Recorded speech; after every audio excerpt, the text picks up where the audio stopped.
Sosok Rani Anggraini Savitri untuk ukuran wanita bisa dikatakan terlihat sempurna bila terlihat kasat mata. Penampilannya penuh karisma ditambah wajahnya yang cantik serta hatinya bagai bidadari jadi semua yang tergambarkan saat pertama kali melihatnya.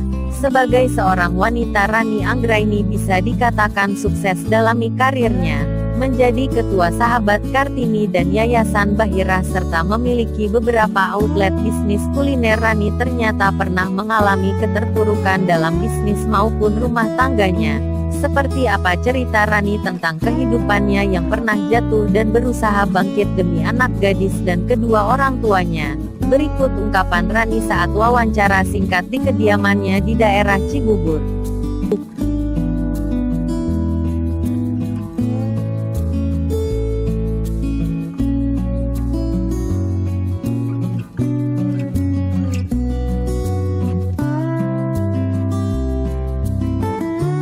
Perjalanan hidup ya naik turun ya.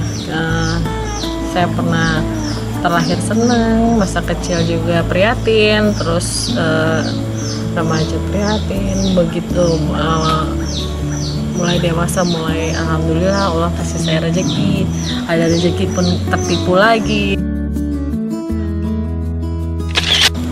Saat tertipu tuh terus pernikahan pertama saya juga gagal, saya tertipu juga. Terus aset-aset yang saya sudah cari terus harus saya jual juga ya. Saat itu ya namanya seorang manusia ya shock, yang kaget gitu. Tapi kembali lagi semua itu saya tanamkan bahwa toh dulu saya juga nggak punya apa-apa, toh kita lahir juga tidak ada apa-apa, kita pulang juga tidak apa-apa. Ya udah, kalau memang perjalanan di saat ada ya kita syukuri, di saat tidak ada ya kita terus berikhtiar terus, tidak putus asa untuk terus berusaha. Jangan juga kita jatuh terpuruk sehingga membuat kita kapok atau tidak mau usaha lagi. Kiat saya itu ya tetap aja ikhtiar, tetap aja bersyukur. Ketika kita berada di bawah, kita berdoa dan berusaha.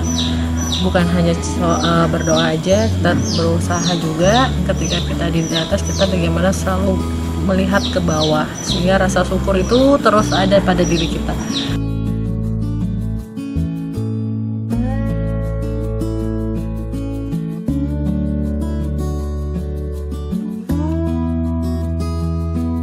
Bagi saya sih sekarang sih apapun kehidupan saya sih saya syukuri, baik itu posisinya bawah, menengah, ataupun ya kalau di atas langit masih ada langit, kita nggak pernah ada di atas gitu. Di bawah kita sebenarnya masih ada yang di bawah lagi gitu. Jadi dalam keadaan apapun kita harus selalu bersyukur dan berbuat baik.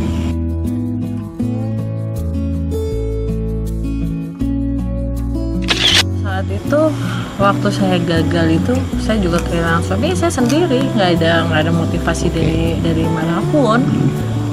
Saya cuma melihat anak saya yang masih berumur 2 tahun.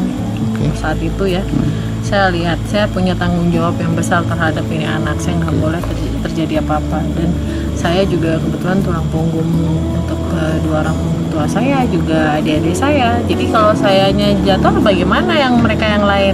Ada hak-hak dari Allah yang melalui tangan saya harus saya salurkan kepada semua. Jadi itu yang membuat saya terus semangat.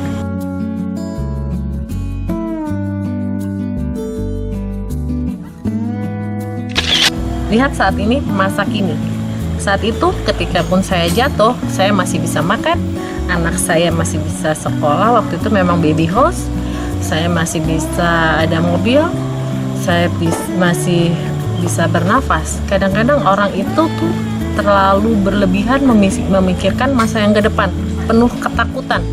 Takut besok itu nggak makan, takut besok itu tuh dia tuh seperti apa. Itu sebenarnya rasa takut yang selalu menjadi manusia tuh akhirnya menjadi lemah sehingga dia tuh tidak mau untuk berusaha lagi gitu. Sebenarnya kalau kita lihat ya, ketika kita jatuh, ketika kita senang saat ini detik ini, toh kita makan juga 1 piring, 2 piring juga udah kenyang kok, nggak bisa yang berlebihan untuk apa gitu. Jadi saya tuh selalu berprinsip gini, besok misalnya ada apa, yaudah besok ya besok. Sekarang ini toh baik-baik aja. semua itu pada saat ini sebenarnya kita baik-baik aja. Allah tuh selalu ngejaga kita. Allah tuh selalu memberikan kita makan, memberikan kita nafas, tidak ada yang terjadi apapun gitu. Jadi ketika terpuruk, di saat terpuruk pun toh semua itu baik-baik aja. Saat itu tuh kita masih bisa berpikir juga, walaupun dengan tangisan, walaupun dengan penyesalan, tapi kan toh saat ini nih semua baik-baik aja.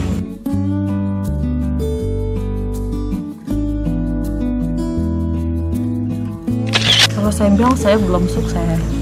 Kesuksesan itu buat saya bukan sebuah materi.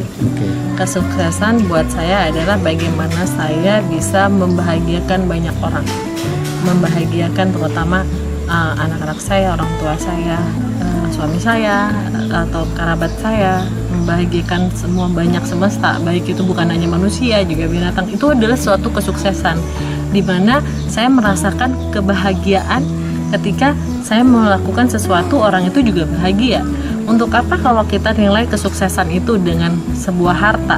Harta itu kadang-kadang saya lihat juga ya, teman-teman saya punya harta banyak tapi stres begini suaminya, stres begitu anaknya, stres masalah kerjaannya. Jadi kan untuk apa kita harta banyak tapi kita tidak bisa bermanfaat, harta itu tidak bermanfaat untuk diri kita sendiri ataupun orang lain. Harta itu hanya membuat diri kita stres dan ketakutan akan kehilangan. Kesuksesan buat saya bukan sebuah materi, karena materi orang itu tuh mau ini, mau naik lagi, mau lagi naik lagi, mau nggak ada puas-puasnya. Materi itu bukan sebuah parameter sebuah kesuksesan kalau buat diri saya.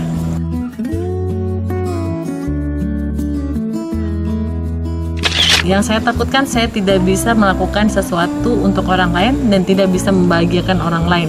Ya, utamanya pasti membahagiakan diri saya sendiri.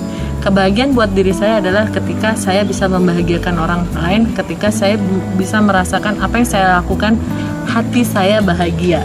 Saya mau hidup bahagia, bisa mensyukuri semua yang Allah kasih kepada saya, baik itu orang lain menilainya di level atas, bawah, menengah atau apa. Apapun level saya, apapun pujian atau hinaan orang buat saya, yang penting saya bahagia.